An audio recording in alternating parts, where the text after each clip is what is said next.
So between meals there must be at least 5 to 6 hours of space. The ideal way to live is, there is no sleep in my life. But that's not possible right now, still body has some inertia. So it sleeps minimum. Rest of the time, it is at ease. You consume a little bit of honey in warm water on a daily basis, and you will see slowly the RBC content will go up.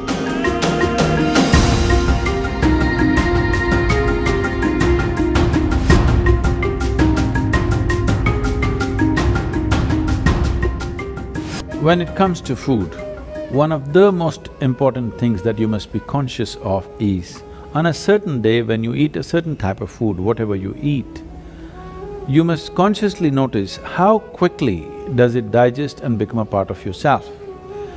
Any food that you eat, if it lasts over 3 hours, that means you've eaten bad food, and that is something to be either avoided or reduced in quantity.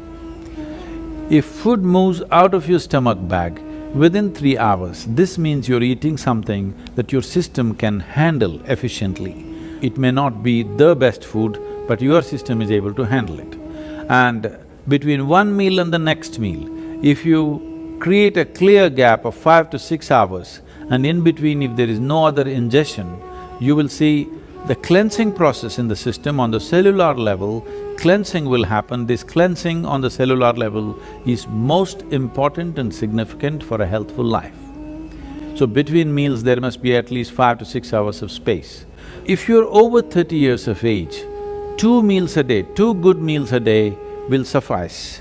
One in the morning and one in the evening. After the evening meal, before you go to bed, there must be a minimum of 3 hours, and if there is a certain amount of physical activity, not necessarily very heavy or strenuous activity, just simple walking or maybe a dance or something like this, create something for yourself where about at least 20 to 30 minutes there is some physical activity after the evening meal.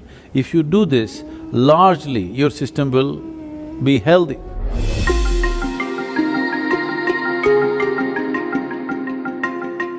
Anemia means on one level the blood has lost its iron, that means you lost your steel, okay? You lost the strength in the body, you'll feel exhausted, simply exhausted for nothing. Because once the necessary iron is not there, your ability to carry oxygen through the body is less.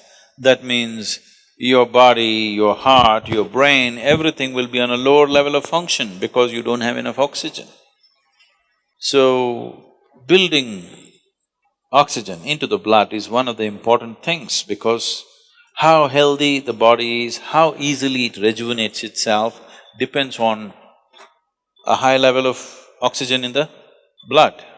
And that capability will go down, particularly women have to be careful on this because of the biological process, that their hemoglobin content may go down and their ability to carry oxygen in the blood will come down, which will make them unnecessarily exhausted, will make them look unintelligent. And yes, if the RBC is low, you feel dumb because there's not enough oxygen in the brain and it doesn't function the way it needs to function, both the body and the brain. So, to take care of this, one of the simple things is you consume a little bit of honey in warm water on a daily basis, and you will see slowly the RBC content will go up. If there's more oxygen in the blood, suddenly you feel a burst of energy, suddenly everything is active, the rejuvenation system in the body is going up, the dead cells are being replaced quickly. The level of inertia that you feel in the body is much lower, the level of inertia that you feel in your mind is much lower.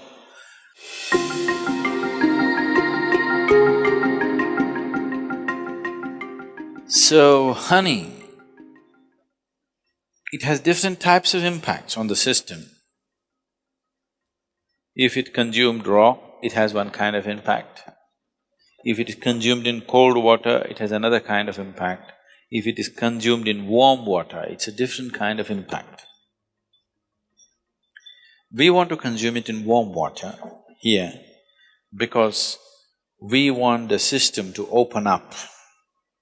If you put it into boiling water, some part of honey will turn poisonous. So you should never put it into boiling water. or you should not cook the honey.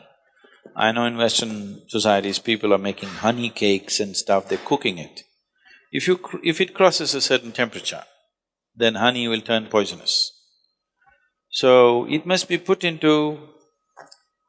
like it's in a temperature that is drinkable.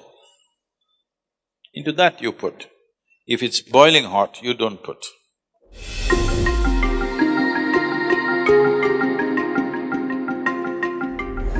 See, sleep is not a requirement in one's life.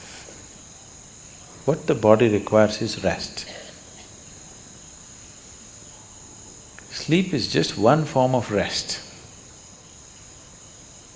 Lot of people are beginning to think, in Tamil Nadu if somebody says, rest pannikaranga, means they're sleeping. Need not be, you can sit and rest, isn't it? Yes? You can stand and also rest. You're running, if you stand, doesn't it feel like rest? You're standing, if you sit down, doesn't it feel like rest? There are many ways of resting. The most important thing is, rest means you're changing the energy equation, where consumption is lowered, production is going on at the same pace. So after a period of time, you feel rejuvenated because consumption has been lowered. Essentially, you are managing the energy equation. If you're in activity, the consumption is more. Whatever you're producing, it's not enough. After some time, you feel exhausted because the consumption has been heavy. If you lower the consumption and increase the production, after some time you feel energized. The ideal way to live is, there is no sleep in my life. But that's not possible right now, still body has some inertia. So it sleeps minimum. Rest of the time, it is at ease. If you keep this at ease, then sleep does not occur to the body unless it comes to a certain point of exhaustion. So body is never ever asking for sleep, but it is definitely asking for rest.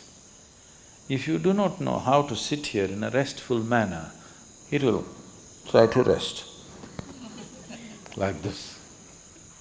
If you can sit here totally at ease, it'll sit here for hours without falling asleep. Otherwise, this is the only way it knows how to rest. If you sit here now, one simple thing you can do is you sit down, you come and sit down here, just move your attention from the top of your head down to your toes and see if everything is loose and easy and relaxed and at ease. Are you sitting like this? Just sit, just bring this to ease as much as you can. Not everything is in your conscious level. As much as you can consciously, bring it to ease. You will see suddenly, if you are the kind who will fall asleep at 10 o'clock, if you simply 1 hour you sit here at ease, you will see your sleep will get postponed by half an hour. You won't feel sleepy at 10. Naturally you're awake.